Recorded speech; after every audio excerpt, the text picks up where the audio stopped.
विवादित जमीन का जो मामला है वो आपको जो है 20 साल तक,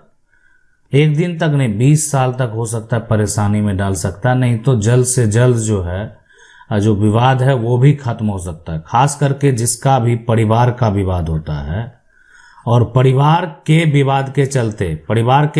चलते जमीन विवादित है, कोई अन्य व्यक्ति अगर रहता तो उससे लड़ना कानूनी तरीके से आसान होता है। और सबसे कठिन जो है एक तरह से लड़ाई जो होती है वो होता है परिवार से, परिवार के हिस्सेदार से, इसलिए कि उसमें हर तथ्य को, हर बात को स्पष्ट करना होता है। किसके पूर्वज के द्वारा कितनी जमीन को बेचा गया, कहाँ बेचा गया, कितनी प्रॉपर्टी थी, कितना खरीदा गया, कौन जो है इधर से उधर किया गया, कौन लोगों के द्वारा जो है अवैध रूप से कब्जे में है। लेकिन अभी अगर आप किसी भी प्लॉट पर विवाद कर रहे हैं तो वो जो है हर तथ्य को देखने के बाद ही किसी का शेयर और हक दिया जाएगा। आज मान लेते हैं इसमें जो है 4 हिस्सेदार आ गए हैं। अब ये चारों हिस्सेदार की अगर बात करें तो सभी हिस्सेदार करेंगे नहीं मेरा होगा, मेरा होगा, ये मेरा होगा, कोई करेगा नहीं हम दोनों का होगा। तो ये अगर कोई भी कह रहा है, ठीक है, तो लेकिन हमारा कानून क्या कहता है, इस पे अधिकार किसका होगा। ये जमीन तो अब विवादित हो गया, अब सब लोग लड़ रहे हैं अगर, तो इस जमीन पे तो विवाद है। अब कोई अगर मान लेते हैं एक पार्टी किसी के यहाँ बेच भी देगा तो बाकी जो लोग विवाद कर रहे थे वो तो उस पे चढ़ने उसको नहीं देगा, उसको उपयोग करने नहीं देगा, उस पे उसको कब्जा करने नहीं देगा। तो जब इस तरह का विवाद में लड़ाई झगड़ा होता है, लगता है कि नहीं इस तरह का जो मतलब है जाकर मारपीट की नौबत हो जाती है। थाना में यहाँ पर अगर जो है FIR अगर दर्ज कराया जाता है तो थाना के द्वारा लगता है कि नहीं देखें यहाँ पर जो है ना इस सभी के ऊपर इसलिए लड़ाई झगड़ा कर रहा है 107 कर देना चाहिए। देखें ये करने के बाद यानी ऐसा नहीं कि आपको जमानत नहीं मिलता, बिल्कुल जमानत मिलता है, लेकिन अगर आप जो है ये लगा देने के बाद जो है अब आप इसका उल्लंघन नहीं करेंगे, ठीक है, यानी आप जो है जो धारा 107 है अगर उसके बारे में बताएं आपको तो विकल्प यही है कि मान लेते हैं कि जमीन है, धारा 107 जो है अगर लगा दिया जाएगा, मारपीट करेगा तो थाना के द्वारा जो है लगा दिया जाता है। अब ऐसा आप नहीं करेंगे, आप ऐसा करेंगे तो आपके ऊपर जो है ये IPC का सेक्शन है, IPC का जो है धारा जो 107 है ये ऐसा एक तरह से लगा दिया गया कि देखें अगर आप फिर ऐसा कार्य करेंगे, ठीक है, उकसाएंगे किसी को तो फिर आपके ऊपर जो है वो कार्रवाई किया जाएगा, ठीक है। ये आपको नोटिस मिल जाता है, यानी 107 का जो है आपको नोटिस मिल जाएगा। और ऐसा नहीं है कि ये गैर जमानती है, जमानती अब जमानत जाकर जो है ले सकते हैं। अब है कि ये तो एक विकल्प होता है कि ठीक है आप मान लेते हैं कि जो जमीन विवाद है धारा 107 का विवाद चला आपका, इसलिए लड़ाई कर रहे थे, मारपीट कर रहे थे, तंग कर रहे थे, परेशान कर रहे थे, तो इसके लिए चला। अब है कि जो विवादित जमीन पर जो है स्टे यहाँ पर है कैसे लेना है, ठीक है। देखिए उसी क्रम में क्या होता है कि अगर आप मान लेते हैं कि SDM कोर्ट में आप जो है एक तरह से केस फाइल करके अगर इस जमीन पर मान लेते हैं लड़ाई कर रहा है, सब परिवार का सदस्य लड़ाई कर रहा है, तो 144 करवा दें। इससे होगा क्या कि धारा 144 लगने के बाद जो है 144 का नोटिस आएगा, 144 का नोटिस का पालन करेंगे और जो 144 केस है, ठीक है, वहां पर तो जब 144 मान लेते हैं लगा दिया जाएगा, 144 धारा अगर लग जाता है तो ये है क्या, आप एक जगह जो है 144 लागू है, इसका उल्लंघन नहीं करेंगे, आप उस जगह पर नहीं जाएंगे, इस जगह का आप कोई भी जो है उपयोग नहीं करेंगे, ठीक है, उपयोग नहीं करेंगे, तो ये सभी चीजें जो हैं यानी ग्रुप में आप वहां पर नहीं रहेंगे, तो ये विवादित जमीन पर एक स्टे का काम करता है। मतलब कुछ समय के लिए जो है आपने रोक लगा दिया,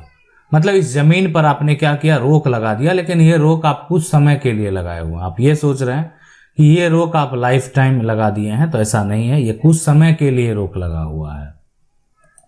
अब है कि जो इस तरह का विवाद है, खास करके मान लेते हैं परिवार से विवाद हो, है ना, परिवार से हो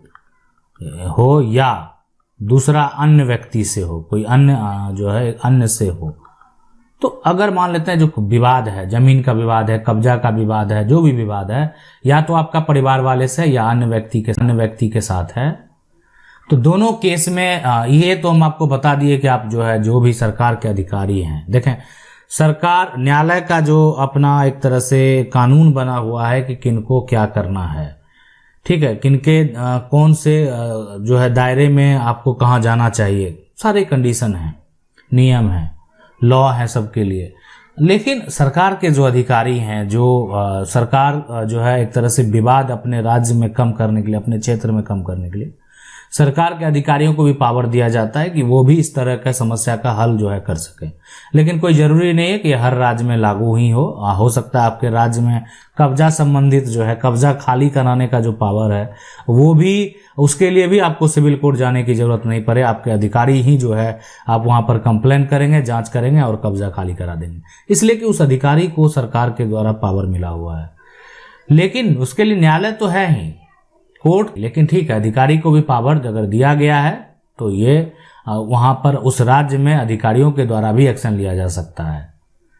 लेकिन जो विकल्प है, विकल्प ये है कि परिवार से जो अगर आपका जमीन विवाद चल रहा है, आपका क्या नियम है कि राज्य में क्या कानून है, लेकिन जो भी है,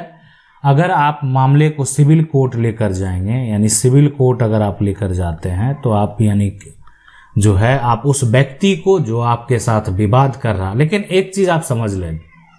ये प्लॉट की लड़ाई अगर 4 लोगों के साथ है और वास्तविक में इसके हिस्सेदार 4 हैं, तो कानून उन सभी 4 को शेयर जरूर देगा। रही बात कि जो है किसी एक को शेयर कानून में दिया जा सकता है, नहीं दिया जा सकता है, ये तभी पॉसिबल है जब बाकी जो तीनों हैं, बाकी तीनों अपने हिस्से की संपत्ति को बेच चुका है। यानी बाकी और लोग जो हैं अगर वो अपने हिस्से की संपत्ति को बेच चुका है, ठीक है, तो ये पॉसिबल है, अन्यथा ये पॉसिबल नहीं है, ठीक है। लेकिन अगर यही विवाद जो आन लोगों के साथ है, इस पर कोई दावा कर रहा है, तो इसमें उस डॉक्यूमेंट को जांच किया जाएगा। कोई अगर सामने वाला दावा कर रहा है उसके पास भी कागजात होने चाहिए, नहीं है तो उसका कोई भी कानून में जो है उसका मतलब नहीं बनता। आप जाकर एक न्यायालय में मौखिक तरीके से अपने जो है अपनी प्रॉपर्टी नहीं बता सकते हैं कि ये मेरी प्रॉपर्टी है, मौखिक तरीके से संभव नहीं है। आपके पास अगर कोई पुख्ता सबूत है, एक तरह से जिस दलील है जिसको आप पेश कर सकते हैं, तभी ये संभव है, अन्यथा संभव नहीं है। इसलिए पुख्ता सबूत होना बेहद जरूरी है ताकि ये दावा पेश किया जा सके, कानून के नजर में आप ये दावा कर सकें कि ये प्रॉपर्टी जो है वो आपकी प्रॉपर्टी है, ठीक है। अब देखें यहाँ जो सवाल है, सवाल ये है कि आखिर इस लड़ाई में जो है जो जीत है वो किसकी होगी। तो देखें, जीत अगर परिवार की लड़ाई है तो अगर सभी हिस्सेदार का वास्तविक में इस प्लॉट पे हिस्सा है, सभी को शेयर मिलेगा। सब लेना चाहते हैं ना, एक प्लॉट है, सब लेना चाहते हैं। आप चाहते हैं कि नहीं हम लेंगे, तो वो पॉसिबल नहीं है, सबको शेयर मिलेगा। इसलिए कि कोई सभी लेना चाह रहा है तो कहीं ना कहीं हाँ, लेकिन और बाकी जो टुकड़े हैं वो भी सही तरीके से उसको डिवाइड किया गया हो। अगर उस पर कोई आपत्ति दर्ज कर देगा कि नहीं ये शेयर यहाँ पर इसलिए नहीं होगा कि बाकी जगह इन्होंने प्राप्त कर चुके हैं, तो वो सारा कुछ दलील जो है, सारा कुछ सबूत के साथ क्या एक तरह से लिया गया, कहाँ लिया गया, सब कुछ पेश करना पड़ेगा। अब अगर विवाद अन्य व्यक्ति के साथ हो, बाहरी लोग हैं, यहाँ के लोग नहीं है, मतलब अन्य लोग आके आपकी जमीन को कब्जा करके अपना बता रहे हैं, फर्जी कागजात के साथ अपना बता रहे हैं, वहां पर ये लंबे समय तक केस नहीं चलता। क्यों? सामने वाले का पास कोई प्रूफ ही नहीं है। अरे सबूत रहेगा तभी तो आगे चलेगा। सबूत ही नहीं है उसके पास, कागजात ही फर्जी है, वो अपना बता रहा था जबरन, या हो सकता है जबरन आपकी जमीन को कब्जा करके बहुत दिन से रख रहा होगा, जो भी कर रहा होगा, लेकिन आज आप क्या कर रहे हैं, दावा कर रहे हैं। तो इसीलिए जो है किसी के मौखिक तौर पे बताने से वो संपत्ति उसकी नहीं हो जाती, ठीक है। कोई भी आदमी अगर मौखिक आकर कह देगा तो उसकी संपत्ति यानी वो उसकी संपत्ति नहीं हो जाएगी। यानी जो भी होगा वो कानूनी तरीके से अगर है पॉसिबल, अगर मान लेते हैं कानूनी वो दावा करता और उसमें वो सही साबित करने में सक्षम होता, तभी पॉसिबल है। कहाँ उसका डॉक्यूमेंट सही है, उसको कभी रजिस्ट्री किया गया, या उसके नाम से जो भी है वसीयत है, उसके नाम से गिफ्ट डीड है, तभी ये पॉसिबल है कि आपने यानी आपके पूर्वज ने उस संपत्ति को पहले ही किसी को दे चुके हैं। देन आपका दावा गलत होगा। अन्यथा तो